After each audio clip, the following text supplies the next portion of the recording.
So I stepped up to the plate and I left everything behind me. I left my childhood, I left my faith, I left my friends. Okay? About 2 days after my dad got in his accident, I started feeling guilty. I started feeling like it was my fault that he had been in the accident because I hadn't gone upstairs and just asked him a simple, if you wanted to go to the movies or not.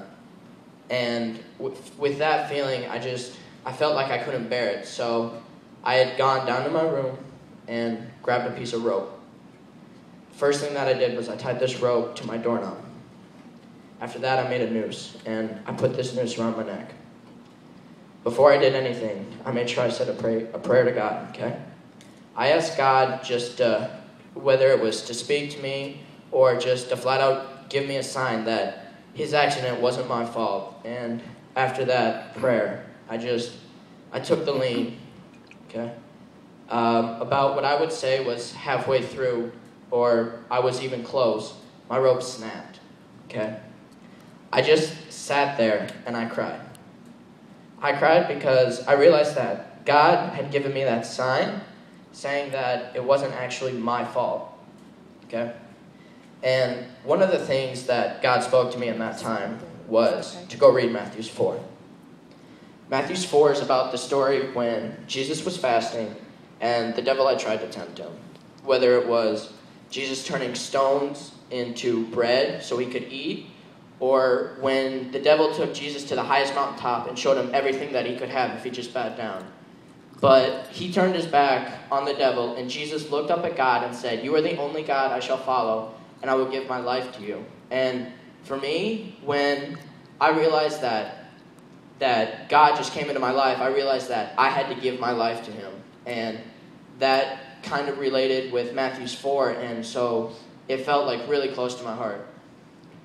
In Hebrews 11, it talks about how even some of Jesus' and God's closest followers have the tough times in their lives. During this period, I felt that it related to me because I got involved with the wrong crowd and I started doing a lot of bad stuff and I got really stupid.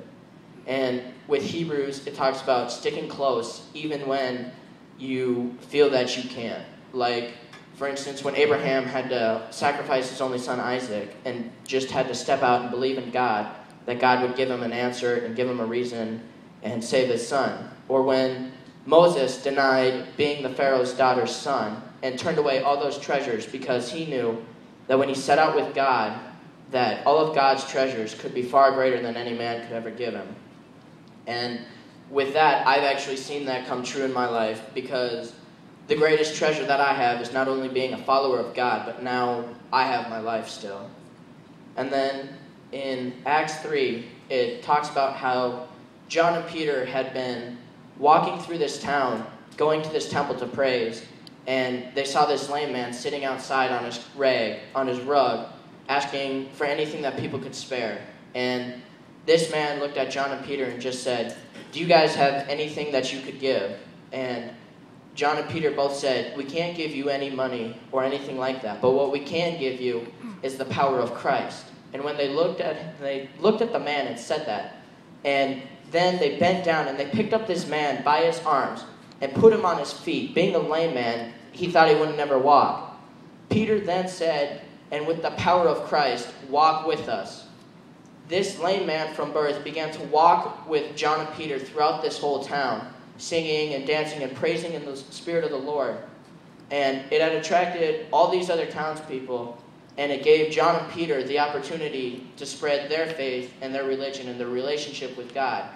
And I kind of feel like I'm both John and Peter and that lame man, because being that lame man, I wasn't ever able to feel like I had given it my best and that's all I was ever going to get. I couldn't get past anything. But then when John and Peter and God spoke to me, I felt like it had given me the opportunity to set out and to come and talk to you guys and to spread my faith and my relationship. So throughout this whole thing, all I'm asking you is if you'll be relentless in God, like how God was relentless in me.